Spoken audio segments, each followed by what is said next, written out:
Tubahaye ikaze bakunzi ba iyo sengesho. Uyu munsi turaganira ku kibazo gishishikaje cyane kigira kiti: ese Imana yumva amasengesho yacu? Ese ujya wibaza niba iyo usenze Imana ikumva? Niba ubyibaza si wowe wenyine, hari abantu benshi basenze basaba Imana ko yabakemurira ibibazo ariko ntibyakemuka. Ese ibyo byaba bishatse kuvuga ko Imana itumva amasengesho yacu? Oya rwose. Bibiliya itwizeza ko Imana itwumva iyo dusenze nk'uko ibishaka. Reka turebere hamwe icyo biri bivugaho mu gitabo cya Zaburi ya 65 umurongo wa 2. Zaburi ya 65 umurongo wa 2, reka tuhasomere hamwe. Ho haragira hati: ni wowe wumva ibyo usabwa, abantu bose bazajya aho uri.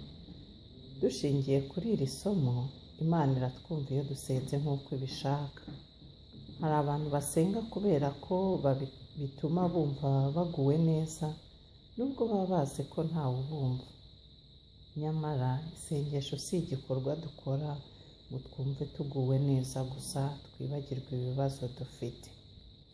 Muri Zaburi y'145 umurongo wa 18 ndetse n'uwa 19, Bibiliya igira iti: Uwiteka aba hafi y'abamutakira bose, abamutakira mu by'ukuri bose.